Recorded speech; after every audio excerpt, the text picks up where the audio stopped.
Oh, hello, this is Tak Chung from Walk with Tak, and welcome to my YouTube channel. If you enjoyed this video, please like, subscribe, and share. I have posted a video every day for the past 2 years to make home cooking as an alternative to fast and processed food by introducing the fast cooking system. And the word FAST is the acronym of the 4 attributes of the cooking system, which stand for flavor chasing, advanced prepping, stir frying, and template-based cooking. Template-based cooking is central to my cooking system. Through template-based cooking, you can cook with intuition and spontaneity. The best of all of template-based cooking is that you can continue to modify the flavor of your dish. And it also allows you to make adjustment according to what you have available on hand. A recipe is the foundation of a template, and template-based cooking is to take the critical step of the recipe and to simplify the process in such a way that all you have to do is to follow this step to achieve the primary characteristics of the recipes. The other non-essential steps could be easily modified and adjust. Consequently, you are able to create almost unlimited number of variations, only limited by your imagination. With template-based cooking, each time when you cook, you make changes and adjustments to make the dish more flavorful, delicious, scrumptious, and savory. By knowing the basic steps of the template, you have measurable amount of confidence that you know that the dish will turn out well. Now all you have to do is to exercise your freedom of improvisation, creativity, and trial and errors to achieve even greater flavor of what you have done in the past. Over the years, it is template-based cooking that make home cooking sustainable.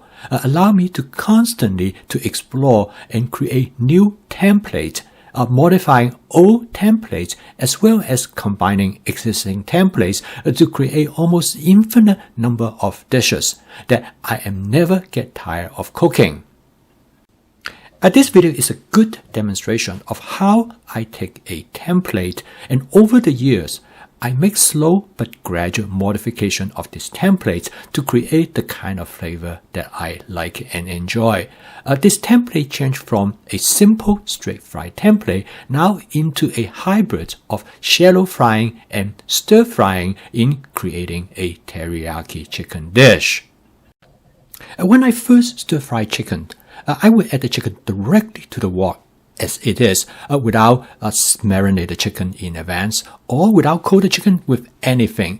Occasionally, I would add some garlic and I would saute the garlic first before I add the chicken. The end result, the chicken is tend to be dry because it is not protected by anything from the heat of the wok. I cook my chicken like this for quite some time. The taste seems to be okay. Of course, one advantage of this method is that it is very fast. Even though it has been stir-fried, the appearance of the chicken looks like that it has been boiled, and the chicken retains good natural flavor. The timing in cooking this chicken is critical. The chicken could be easily overcooked.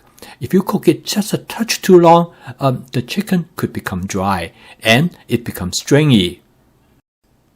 After talking to my cousin Marge about this problem, she suggests a solution to me. Coat the chicken with cornstarch because the cornstarch will seal in the juice in the chicken, and the end result is that the chicken will be moist inside. Coating the chicken with cornstarch provide a larger margin of error of the timing in cooking the chicken. It would not cause the chicken to be dry and stringy if I cook them just a little bit longer. Coating the chicken with cornstarch has another advantage. It creates a very light coating. Now it will not be crispy, but it actually makes the chicken taste smoother. You can use various amount of cornstarch to coat the chicken, depending on how thick you want the breading on the surface of the chicken. Using this method, the timing in cooking the chicken is less critical. Even you cook the chicken longer than you normally would if you use the plain chicken. The inside of the chicken remains to be moist and tender. By coating the chicken with cornstarch, I have made a basic change to the template. Then an idea came to me. What if I fry the chicken longer to create a crispier texture? And one method I was thinking using is to use a method known as shallow frying. In this case, what I'm going to do is that I'm going to spread out the chicken on the surface of the wok. This will fry the chicken, and then I will turn them over to fry the other side. And using this method, I will be able to create a breading that more substantial than what I have done earlier.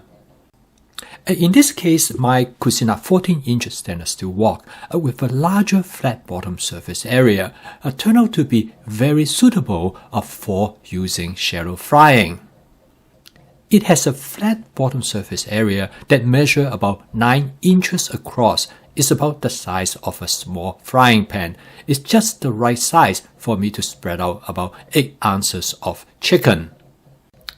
Because of the small amount of cornstarch that was used to coat the chicken do not have what traditionally a fried chicken tastes. But the texture of the chicken is very smooth, and it provides a nice, moist and tender interior. Then another idea came to me. What if I coat the chicken with cornstarch as well as with things like seasonings and perhaps some sugar or honey? This will cause the chicken to start to caramelize on the surface, and this will enhance the flavor of the chicken. So I decided I will give this a try. I make some minor modifications to the previous method. I use the same amount of cornstarch, but I also add some of my basic seasoning mix. Together, I add 1 teaspoon of sugar. I use the same shallow frying technique. I lay out the chicken in a single layer on the surface of the wok. After frying them for about 30 seconds, I turn them over. The result is immediate. You can see the chicken brown much faster due to caramelization of the sugar on the surface of the chicken. Using this method, it takes about 90 seconds to achieve the type of texture that I want with the chicken. And then I add the other ingredients, which are vegetables that include sugar snap peas, bell pepper, as well as portobello mushroom. As you can see here, the chicken cooked this way, it took on a very different characteristics than those dishes that I cook just with plain chicken, or those that I only cook with cornstarch but without shallow frying them. Using this method to shallow fry the chicken, you can definitely taste the breading of the chicken. It is more intense. At the same time, the flavor of the chicken is also more noticeable. It's actually able to distinguish itself from other ingredients in the dish. So here I have demonstrated to you the foundations of template-based cooking and how to make minor changes to the template that can lead to different outcome of the dish. For me, this is the beauty of template-based cooking, and these are some of the changes that I can come up with. I'm sure you can come up with even more other modifications that greatly enhance the possibility of different type of dishes that you can create by making simple and easy modifications to the basic template. I post a video each day to help you to see the variations and possibilities of my fast cooking system. And my goal is to make home cooking practical, efficient, creative, and fun so you can make home cooking as part of your daily routines. If you'd like to learn more about my fast cooking system, please subscribe to my YouTube channel. So keep on cooking. I will see you tomorrow.